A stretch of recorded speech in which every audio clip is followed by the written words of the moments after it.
It's copying me! That's not my voice! The air hung thick and cold, smelling of stale grain and rusted iron. The mill had been silent for 50 years, a silent monument to the 16 lives lost. Mark's flashlight cut through the absolute blackness, revealing monstrous, static-covered machinery. A shiver ran down his spine, a feeling that went beyond the cold. He whispered to his camera, "All right, we're inside the infamous Blackwood Mill. And yes, it's just as creepy as the legends say. Total silence. At least for now." Suddenly, a deep, grinding thud echoed from the floor above. A sound that shouldn't exist in this sealed tomb. Mark froze, his heart hammering against his ribs. It wasn't metal falling.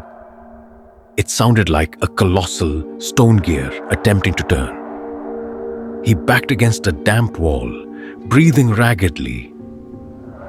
"Did you hear that? That's impossible. Every moving part here is locked solid.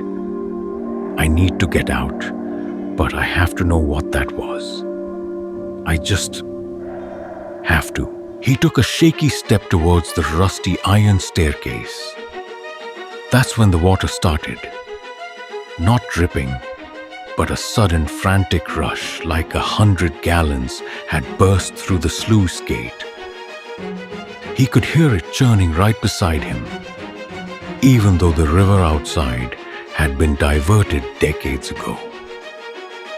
And woven into the water's roar was something else.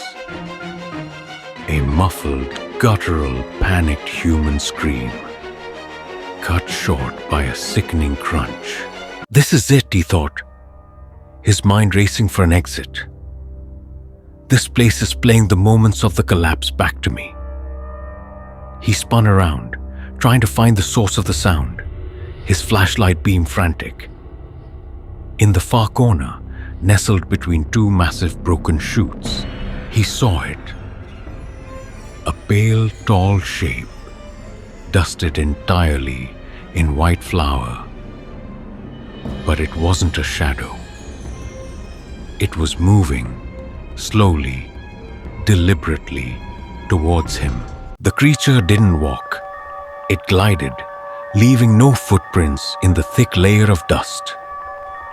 The muffled screams around Mark intensified, now accompanied by the terrible, rhythmic clang of machinery starting up all around the room. The air grew unbearably hot, smelling of burnt oil. He couldn't scream. He could only manage a choked, pathetic whimper as the flour-dusted figure raised a skeletal hand, its skin cracking like dry plaster.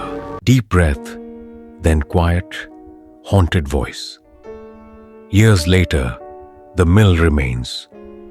Mark's camera was found shattered near the main door. The police ruled it an accidental fall, but the last 10 seconds of the video, before the lens cracked, contained only a silent, accelerating static noise, followed by a faint, distant grinding sound.